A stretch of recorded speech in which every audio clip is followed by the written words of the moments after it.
आज अपन बात करेंगे क्षुद्र ग्रह। क्षुद्र ग्रह मतलब एस्ट्रॉयड बेल्ट। एस्ट्रॉयड बेल्ट आपको दिख रहा है। एस्ट्रॉयड बेल्ट किस किस के बीच में? एस्ट्रॉयड बेल्ट आपको मार्स और जुपिटर के बीच में दिख रहा है। ठीक है। मेटियोर और मेटेरॉइड्स, यही आकार क्या होता है? जल जाते हैं। मेटेरॉइड और मेटेरॉइड्स क्या होते हैं? जो एस्ट्रॉयड बेल्ट होता है उसके अंदर आके क्या हो जाते हैं? जल जाते हैं। और एस्ट्रॉयड बेल्ट किस किस के अंदर पाया जाता है? मार्स और जुपिटर के बीच में ये पाया जाता है। ठीक है। और ये क्या होता है? जल जाता है। मेटियोर और मेटेरॉइड्स जल जाता है। ठीक है।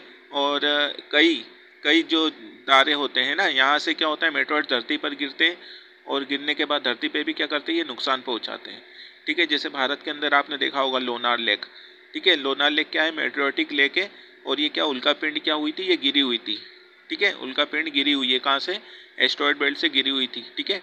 एस्ट्रॉयड बेल्ट किस किस के बीच में? अभी बताया था, मार्स और जुपिटर के बीच में होते हैं। और एस्ट्रॉयड बेल्ट के पास सबसे छोटा जो प्लेनेट होता है, सबसे छोटा प्लेनेट, उसका नाम क्या है? सबसे छोटे प्लेनेट का नाम ड्वार्फ प्लेनेट। ड्वार्फ मतलब बोना। ठीक है। ड्वार्फ प्लेनेट क्या होता है? बोना प्लेनेट होता है, जो क्या होता है? एस्ट्रॉयड बेल्ट के सबसे करीब है। ठीक है। अब ये सीरीज़ क्या होती है? चलते जाती है। सीरीज़ के बाद सीरीज़ क्या होता है? ड्वार्फ प्लेनेट सीरीज़ है। उसके बाद क्या आता है? मोनोमाइट आता है, होम्यो एरिस आता है। ऐसे बहुत सारे प्लैनेट्स क्या होते हैं? आते जाते हैं। अब आपको मैं बता दूं, जो एस्ट्रॉयड बेल्ट्स के पहले जो प्लैनेट्स हैं, जैसे मार्स है, अर्थ है, वीनस है और मर्क्यूरी है, इनको क्या बोला जाता है? इनर प्लैनेट के नाम से जाना जाता है। इनर प्लैनेट मतलब ऐसे प्लैनेट जो एस्ट्रॉयड्स बेल्ट्स के पहले मौजूद हैं। ठीक है। इनर प्लैनेट भी बोला जाता है, रॉकी प्लैनेट भी बोला जाता है, टेरेस्ट्रियल प्लैनेट भी बोलते हैं। ठीक है। Inner planet, Rocky planet, terrestrial planet, ये शुरू के जो चार हैं, मर्क्यूरी, वीनस, अर्थ और मार्स, इसको क्या बोला जाता है? Rocky planet, terrestrial planet. ठीक है। ये सब कहा जाता है। ठीक है। और जो बाद के होते हैं, जुपिटर, सैटर्न, नेपच्यून और यूरेनस, जो बाद के प्लैनेट होते हैं, इनको क्या बोला जाता है? आइसी जाइंट्स। आइसी जाइंट्स मतलब ये क्या है? बहुत बड़े होते हैं। और इनको आउटर प्लैनेट भी बोला जाता है, क्योंकि एस्ट्रॉयड बेल्ट्स के क्या है? ये काफ़ी अधिक भार है, इसलिए इनको क्या बोला जाता है? आउटर प्लैनेट बोला जाता है। ठीक है। अब सैटर्न में कितनी सैटेलाइट होती हैं? सैटर्न में आपकी होती हैं 82 सैटेलाइट होती हैं। ठीक है। और सैटर्न की सबसे बड़ी सैटेलाइट का नाम क्या है? टाइटन। और जुपिटर की कितनी सैटेलाइट होती हैं? जुपिटर की 79 सैटेलाइट होती हैं। और जुपिटर की जो सबसे बड़ी सैटेलाइट है उसका नाम क्या है? गैनेमाइट।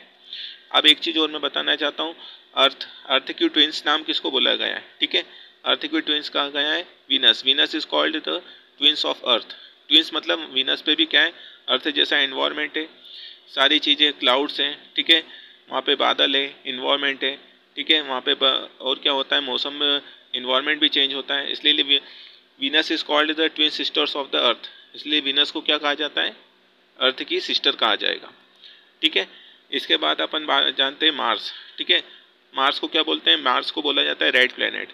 ठीक है। क्योंकि बड़ी बड़ी वहाँ पे क्या पाई जाती हैं? बड़ी बड़ी चट्टानें पाई जाती हैं रेड कलर्स की। रेड कलर्स के क्या पाई जाती है? रॉक की चट्टान पाई जाती है, इसलिए मार्स को रेड प्लैनेट कहा जाता है। ठीक है। लेकिन मार्स पे क्या है? मार्स पे आपका अर्थ जैसा एनवायरनमेंट नहीं है। अर्थ जैसा एनवायरनमेंट का मिलेगा? अर्थ जैसा एनवायरनमेंट, क्लाउड, ठीक है, और क्लाउड, इन्वायरमेंट, ये सब आपको कहाँ मिलेगा? वीनस पे मिलेगा।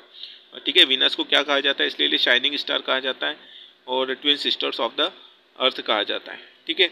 इसके बाद अपन जाते हैं इधर प्लूटो, नेपच्यून, ये सब बाद के स्टार्स होते जाते हैं। ठीक है। और सैटर्न के अभी मैंने बताया था, सैटर्न की सबसे बड़ी सैटेलाइट का नाम क्या है? सैटर्न की सबसे बड़ी सैटेलाइट का नाम है टाइटन। और पूरे सोलर सिस्टम की सबसे बड़ी सैटेलाइट का नाम क्या है? गैनेमाइट। ठीक है। गैनेमाइट को उस पूरे सोलर सिस्टम की सबसे बड़ी सैटेलाइट कहा जाता है। ठीक है। और आपको मालूम है जो सोलर सिस्टम है, इसके अंदर क्या होता है? सोलर सिस्टम के अंदर जो सारे प्लैनेट्स हैं वो किसके कारण मूव कर पाते हैं? सारे प्लैनेट्स अपने ऑर्बिटर के अंदर ही मूव करते हैं। ऑर्बिट मतलब एक एरिया रहता है जिसके अंदर वो क्या होते हैं? इजीली मूव कर पाते हैं। और सारे प्लैनेट्स क्या करते हैं? सन की रिवॉल्व्स में घूमते रहते हैं। ठीक है। और सन को क्या कहा जाता है? Sun is called the ultimate source of energy. ठीक है। अल्टीमेट सोर्स ऑफ एनर्जी इसलिए कहा जाता है क्योंकि सन की एनर्जी कभी भी खत्म नहीं हो सकती है। इसी के तहत मोदी जी ने क्या रखा है? One sun one moon.